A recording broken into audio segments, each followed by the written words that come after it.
Olá, eu sou a Samara Krause. Seja bem-vindo ao canal Teofilia. Hoje eu vou falar para vocês sobre o livro Filosofia Verde, do Roger Scruton, um dos meus filósofos favoritos e um dos meus mentores intelectuais. Acredito que ele e o Jordan Peterson foram as pessoas que mais me influenciaram intelectualmente. Esse foi um livro que eu gostei bastante, podem ver que está bem marcado, já faz um tempo que eu li.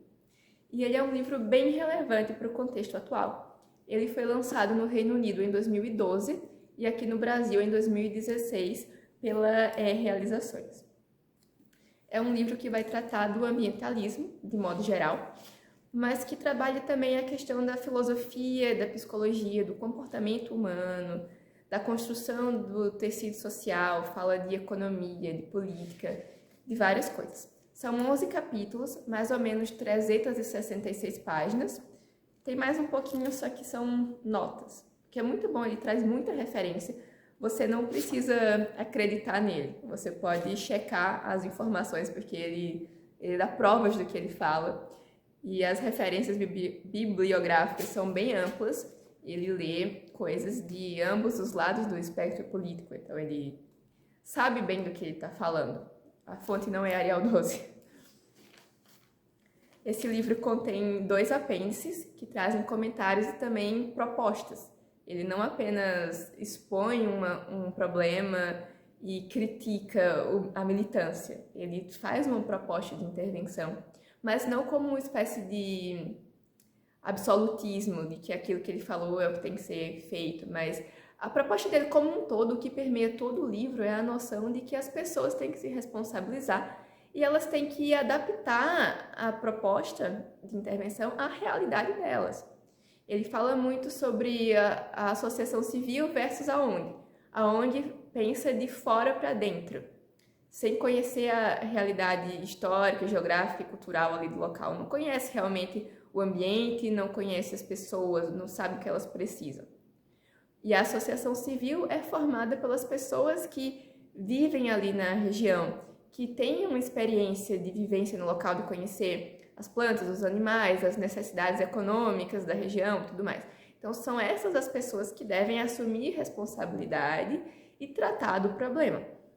Inclusive, Scruton já esteve no Brasil algumas vezes e ele falou que o brasileiro deve não tentar copiar a proposta dele de conservadorismo anglo-saxão, mas buscar as raízes do conservadorismo brasileiro, adaptar o conservadorismo à nossa história, às nossas necessidades geográficas, culturais, econômicas, linguísticas, etc.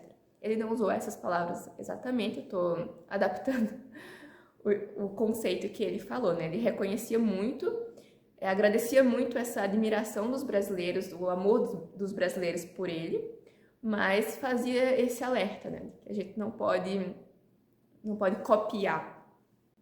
Ele fala bastante da realidade europeia com foco na Inglaterra. Na época, a Inglaterra, o Reino Unido, na verdade, fazia parte ainda da União Europeia, agora não faz mais. Mas na época ele falou de algumas leis que foram pensadas lá em Bruxelas e passadas para todos os países membros da União Europeia. Só que o camponês inglês não tem a mesma necessidade do camponês francês ou de algum outro país ali, né? A Espanha tem um clima diferente da Escócia, por exemplo. Não dá para você passar uma lei que vai ser a mesma para pessoas de diferentes etnias, de diferentes regiões, que têm problemas diferentes. Então, a burocracia de Bruxelas atrapalhava muito a vida do inglês e atrapalha ainda a vida de muita gente em países que ainda fazem parte da União Europeia.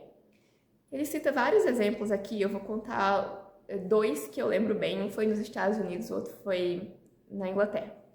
Um foi o caso dos açougues, que foram obrigados a ter veterinários para poder garantir que os animais não tivessem uma doença. Então, uma coisa era contratar um veterinário quando tinha uma necessidade, e outra coisa era aquela obrigatoriedade de ter aquele contratado sempre, é um custo muito alto. Então isso fez com que os pequenos pecuaristas e os pequenos açougueiros, enfim, fechassem, eles não tinham como sustentar aquilo. Isso fez com que o preço da carne subisse muito e era pior até a questão do deslocamento, os animais tinham uma condição de vida pior do que o que tinha antes. Antes estava tudo bem ali, se tinha algum problema chamava o veterinário, tratava e tudo mais. Mas esse aumento dos custos prejudicou tanto os comerciantes quanto os animais. E outro caso foi nos Estados Unidos, que um grupo de ativistas lutou muito para que os fazendeiros, eu não vou lembrar agora quando foi isso, nem em qual estado que isso aconteceu, mas tem todas as referências aqui no livro. Lutaram para que os fazendeiros parassem de usar um determinado tipo de cerca que estava matando alguns roedores. Acontece que os roedores, eles, quando percebiam que aquilo era perigoso, eles se afastavam. Então, alguns morriam, mas não eram todos que morriam. E tanto fizeram, era uma cerca anti-incêndio, aliás, numa região que tinha bastante incêndio. Acabou que conseguiram passar a lei e os fazendeiros foram obrigados a não usar mais aquele tipo de cerca e houve incêndios que destruíram a propriedade dos fazendeiros, a vegetação e os animais que os ativistas estavam tentando defender. Esses ativistas eram pessoas que não conheciam a realidade do campo, não conheciam as necessidades da vida ali. Geralmente pessoas de cidade grande que querem passar uma virtude que eles não têm realmente. Isso me lembrou bastante, me lembrou pensando agora, tá? Porque quando eu li esse livro eu ainda não conhecia a série, mas me lembrou a série Yellowstone, que tem, acho que na 4ª ou 5ª temporada, tem uns protestos de ativistas, mas é gente que não conhece a realidade ali do pecuarista, não sabe o bem que aquilo está fazendo para a sociedade. Não quer dizer que todo pecuarista faz tudo certo, que nenhum agricultor é opressor, que faz alguma coisa errada. Mas a maioria está ali realmente sustentando uma nação inteira, com emprego, colocando comida na mesa das pessoas. A segurança alimentar ela é importante. Né? Se não tem o trabalho ali do pecuarista, do agricultor, as pessoas vão morrer de fome. Tem gente que perde isso de vista. No caso de Yellowstone, é comentado sobre a questão da mulher ser vegetariana ou vegana, não lembro o certo. Só que o tanto de animais que são mortos para plantar soja, para os veganos e vegetarianos terem o que comer, é uma destruição muito maior do que a pecuária. Então, há uma forma de ter a agricultura, a pecuária, sem destruir o meio ambiente. Isso é sustentabilidade, né? Eu vou manter aquela atividade, mas de uma forma que os recursos sejam preservados. Eu não vou destruir tudo. E muita gente não percebe que a mentalidade do agricultor, do pecuarista, do caçador, por exemplo, é essa. Imagina, o caçador sabe que se ele chegar matando tudo, não vai ter mais o que caçar depois. Ele sabe que é preciso uma preservação. Muita gente, quando escuta sobre as temporadas de caça na Europa, acha uma coisa horrível, mas não entende qual é o funcionamento daquilo. Tem uma base para aquilo acontecer. Aqui no Brasil a gente também tem coisas similares, mas aqui no Brasil parece ser um pouco mais burocrático do que em outras partes do mundo. O Scruton, em vários livros, ele fala muito sobre o interior, aquele interior antigo da Inglaterra. E a gente vê que ultimamente tem tido um certo êxodo urbano, né? Agora já há mais de 10 anos após o lançamento desse livro. Várias pessoas têm cada vez mais procurado viver no interior. As pessoas se desencantaram com a cidade grande. Ainda tem muita gente que prefere essa vida mais agitada, mas muita gente está se refugiando no interior, está procurando um modo de vida mais lento, né? O slow life. E isso é bem interessante porque o Scruton fala sobre o efeito psicológico dessa paisagem bucólica, desse trabalho mais campestre. Ele comenta muito sobre a beleza aqui nesse livro. Eu vou ler uma citação que está na página 330 e na 335. A primeira diz: a beleza assume papel ainda mais importante na preservação do habitat das pessoas que vivem na civilização. Parece-me que muitos dos piores casos de degradação ambiental de nossa época advêm da remoção do belo, que é substituído pela utilidade. Em outras partes, ele comenta bastante sobre a catástrofe ambiental soviética.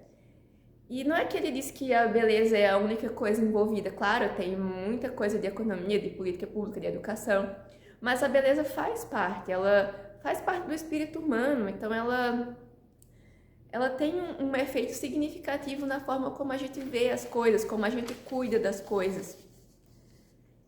E aqueles prédios soviéticos, aquela arquitetura sem beleza, só pensando na funcionalidade, ela tira um pouco do que é humano. Parece que as pessoas são só máquinas ali para trabalhar, para pensar só no que é útil, não pensam no que é belo, no que é agradável, no que tem a ver com as coisas do espírito mesmo. A outra citação diz: a beleza tem outro caráter, passa a ser vista como um dos instrumentos de nossas estratégias de construção, um dos valores por meio dos quais construímos pertencimento ao criar um mundo mutuamente consolador.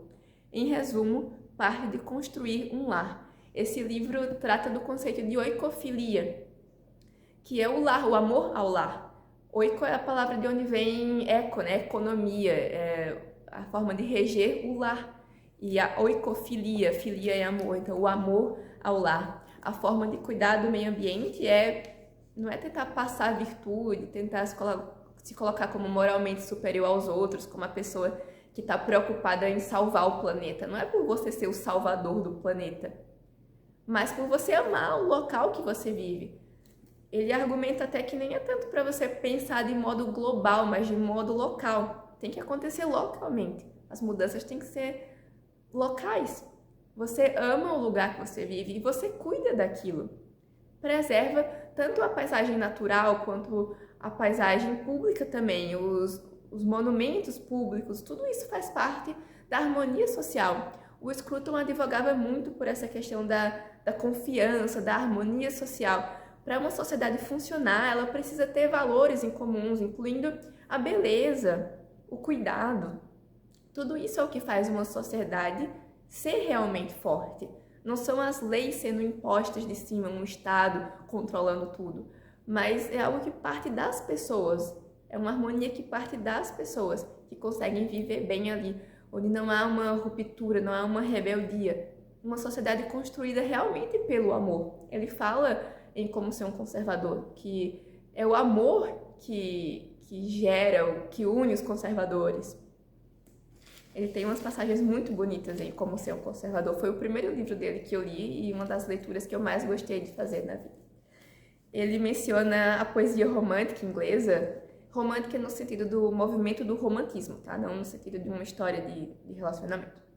O romantismo inglês falava muito sobre a preservação ambiental, não com os termos que a gente usa hoje, mas foi numa época ali pós-revolução industrial, então teve uma reação, especialmente dos chamados poetas do lago, em relação a não destruir aquela paisagem tão bonita por causa de um progresso. Eu estou aqui com o livro do Keats, do John Keats, um dos poetas desse movimento, é um dos poetas que eu mais gosto, uma edição muito bonita da Penguin.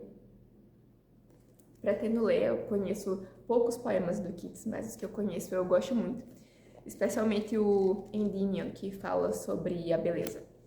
Mas enfim, Scruton cita porque foi um movimento ambientalista, de certa forma, né? E um movimento conservador.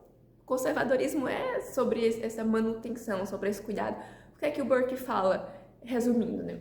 Os reacionários, pensa num prédio em decadência. Os reacionários querem manter exatamente como está.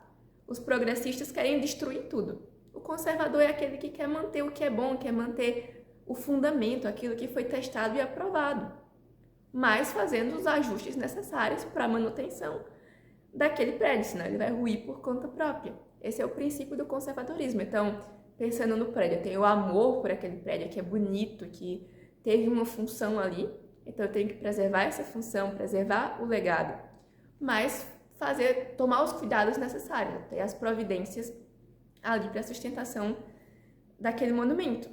Isso é uma coisa que as pessoas perderam de vista, especialmente agora, né, 10 anos após a publicação do livro, onde a sociedade está muito mais imediatista do que naquela época. A gente vê aí adolescentes que não escutam uma música inteira, crianças que não assistem um desenho até o final. Essas gerações atuais são muito mais impacientes do que a minha geração, que já não era lá essas coisas. Então tem ficado cada vez pior. A gente vê nas redes sociais todo mundo só passando os reels. Não tem mais paciência, não tem mais uma visão de longo prazo. As pessoas são muito imediatistas. E o conservadorismo critica essa visão imediatista, o consumismo exacerbado.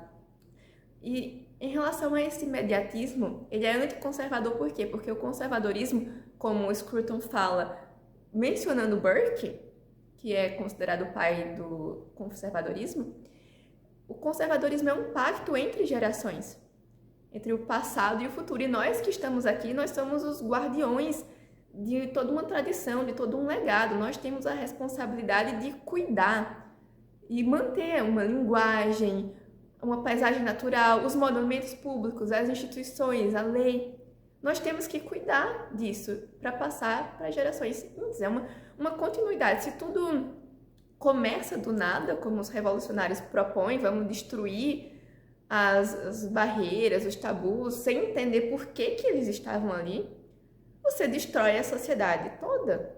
Não é à toa que a Revolução Francesa foi um banho de sangue e foi a porta de entrada para a ditadura napoleônica. Isso é um ciclo histórico, a gente observa em várias ocasiões. Por isso a necessidade dessa manutenção de uma herança, de algo em comum, aquele common ground que as pessoas podem compartilhar de uma civilização, de uma história, de uma cultura. Isso é o que mantém uma integridade e faz um país realmente prosperar. Eu sou uma pessoa bem anglofílica e eu noto muito esse conservadorismo inglês, como ele acontece ao longo da história, né? Sempre existe essa vontade de preservar aqueles campos bucólicos ali do interior da Inglaterra, de preservar essa identidade nacional. Isso tem sido muito atacado pela esquerda inglesa, não é de hoje. Mas ainda assim, mesmo na esquerda inglesa, você ainda encontra pessoas com esse espírito conservador no que diz respeito às instituições, ao patrimônio público, ao meio ambiente. Isso é uma coisa que é muito do espírito da nação e que seria muito bonito se a gente tivesse isso aqui no Brasil também. Pode ser que tenhamos, mas eu acredito que sejam grupos bem menores. Eu lembro, assim, na infância, de ver muita ONG falando sobre Mata Atlântica, mas era uma coisa tão superficial, não era uma coisa que vinha de um amor pela paisagem, de um amor pela cultura brasileira. Mas é isso, essa visão dessa beleza natural e dessa beleza cultural que faz com que as pessoas realmente tenham vontade de contribuir, vontade de cuidar. Muitas pessoas, tanto indivíduos quanto ONGs, são baseados em alarmismos, baseados em histeria coletiva, fazem protestos histéricos que não levam a lugar nenhum, não tem uma proposta de intervenção realmente boa que vá solucionar problemas. Geralmente é querer proibir, vamos cancelar agronegócio porque a soja destrói os biomas brasileiros, vamos proibir as fábricas por causa do aquecimento global. E elas não estudam sobre como resolver o problema, sobre como realmente esse problema começou, o que é que está causando isso, simplesmente vão com base no alarmismo. Isso é muito prejudicial. O Scruton menciona bastante o Lord Salisbury e o lema dele do Delay is life, atrasar é vida. E isso é bem pertinente hoje em dia, porque esse imediatismo que foi comentado antes, ele atrapalha tanto a mente das pessoas, as pessoas têm estado cada vez mais ansiosas, mais depressivas, e isso destrói também o próprio meio ambiente, o ambiente de trabalho, enfim, várias relações humanas, né? Relação entre as pessoas, relação entre a pessoa e os ambientes que ela vive, e esse slow living, essa vida mais devagar, você não fazer alguma coisa por causa de alarmismo, de imediatismo, você parar e refletir, Tipo, é melhor não fazer agora, vamos esperar. Isso é algo importante para a preservação da sociedade. Não quer dizer uma inação, é um atraso. Tipo, vamos ter cautela. O conservadorismo é marcado pelo ceticismo e pela cautela. E ainda sobre o trabalho das ONGs, a gente vê, não vou citar nomes, mas vocês devem saber, de algumas ONGs grandes, internacionais, que organizam protestos no mundo inteiro, mas que você tem que pagar para participar da ONG e que fazem protestos só para fazer arruaça mesmo, porque não tem nenhum embasamento. Uma dessas ONGs é citada pelo Scruton, no caso da plataforma de petróleo da Shell. Fizeram todo um escarcéu, porque deveria ser retirada a plataforma, ela não podia ser afundada. E foi um custo bilionário e um estrago ambiental maior do que se tivesse afundado. Se afundasse, ela ia servir de habitat ali para os animais marinhos em pouco tempo e estava tudo bem. Mas tem gente que acha que é necessário causar prejuízo econômico para as grandes empresas. Não veem que essas grandes empresas empregam as pessoas. Estão ali colocando comida na mesa das pessoas, como se isso não fosse importante, né? Agora, é claro que também tem um certo problema em relação às grandes empresas, não todas, tá? Depende muito da forma de atuação. Mas o Scruton, ele advoga muito pelo comércio local, pelos pequenos empreendedores. Isso é uma coisa que eu também concordo, tá? Tem coisas que as empresas grandes são realmente necessárias, fazem um bom trabalho, mas tem situações, especialmente mais no interior, que é muito melhor você consumir localmente.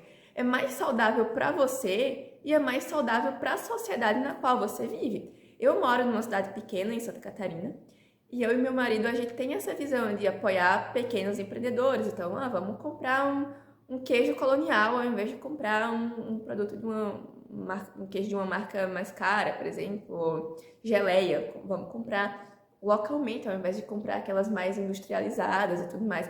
Às vezes o preço é igual, às vezes é até um pouco mais caro. Quando é uma coisa exorbitantemente mais caro, aí também não estão colaborando muito com o consumidor, né? Mas o quanto for possível de consumir localmente, sabe? E consertar uma roupa numa costureira, ao invés de só jogar fora e comprar outra. Ou manda fazer uma roupa numa costureira local, por exemplo. Isso ajuda na construção de uma sociedade melhor também. Por outro lado, o trabalho de ONGs, de instituições de esquerda, se propõe a ser democrático, mas faz justamente o contrário, causa uma fragmentação social, causa divisão tanto entre a própria esquerda quanto entre a sociedade como um todo, porque parece um monte de ativista que está lutando contra o progresso, simplesmente. As pessoas não vão ter uma visão de que eles estão se preocupando com o meio ambiente, que eles querem cuidar de alguma coisa. Eu até acho que deve ter gente envolvida ali que realmente tem uma preocupação, mas simplesmente não entende. Inclusive, de modo geral, muita gente se diria conservadora se entendesse o que o conservadorismo realmente é. E como ser um conservador, Scruton fala sobre o pai dele, que já foi envolvido com o comunismo. Não lembro se chegou a se filiar ao Partido Trabalhador, ou voltava no Partido Trabalhador da Inglaterra. Mas ele fala que o pai dele tinha, na verdade, um espírito conservador, mas não sabia disso, porque tinha aquela ideia de que você tem que ser anticapitalista, que o capitalismo quer destruir a vida do trabalhador. Ele não tinha uma compreensão do funcionamento da economia, dos valores metafísicos que o conservadorismo defende e tudo mais. E em relação a essas grandes empresas, como eu comecei a falar antes, interrompi um pouco a minha fala, esses big players, eles às vezes são ruins quando eles subjugam os pequenos, quando eles não fazem o trabalho deles ali, mas eles estão tomando o lugar de outros. E muitas vezes essas leis que dizem proteger o meio ambiente estão protegendo grandes empresários, porque fazem exigências que os pequenos não têm condições de cumprir. E nisso eles são apagados. E fica só esses grandes, esses realmente capitalistas selvagens. O problema não é o capitalismo, mas a forma como ele é aplicado. Tanto que você vê países comunistas que usam um sistema de economia capitalista. Só que o capitalismo é um sistema econômico ali do acúmulo de capital e tal. Mas qual é a forma de lidar com ele? Tem o liberalismo, tem várias proposições ali. Na série Yellowstone dá pra ver bem esse conflito. A gente tem o personagem principal, o Dutton, que é um grande pecuarista, é um homem riquíssimo, mas ele emprega ali várias pessoas, a gente vê ele tendo que se debater com a questão da regulação. Ele tem uma fazenda enorme, mas ele está com dificuldades financeiras, porque são muitas exigências para cumprir. Então, como manter aquilo? Mas ele tem que manter aquilo, porque ele está empregando muitos cowboys, ele está colocando comida na mesa do americano. E aí vem o capitalismo selvagem, na forma de empresários do ramo de construção, que vem de Nova York, tem outra mentalidade, chega ali no estado da Montana e quer destruir com aquilo que as pessoas tanto amam, com aquela cidade simples, com aquela paisagem, com aquele modo de vida, quer impor um outro modo de vida. A mesma coisa em relação à União Europeia, ali, os burocratas de Bruxelas querendo impor um modo de vida ao camponês que está lá no norte da Escócia. E às vezes vindo com esse moralismo de que é para a sua segurança, é para a preservação do meio ambiente. Falando na segurança, o escritor menciona um caso dos playgrounds, lá do tipo de brinquedo que podia ser colocado, que tinha que ser regulamentado, porque podia causar danos. E ele fala de várias leis, eu não vou lembrar de tudo agora, mas ele cita várias leis que foram passadas nos Estados Unidos e na União Europeia em relação ao... Tem um termozinho, é o princípio da precaução, se eu não me engano. E que é isso, se potencialmente é perigoso, a gente já vai tirar aqui.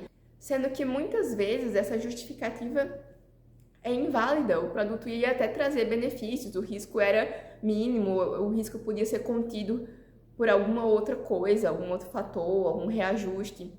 Mas esses burocratas atendem aos próprios interesses ou aos interesses de quem financia eles. Eles não estão preocupados realmente com a vida do trabalhador numa área industrial em Liverpool, não estão preocupados com a vida de um camponês nas Highlands escocesas, não estão. E aqui no Brasil é a mesma coisa, né?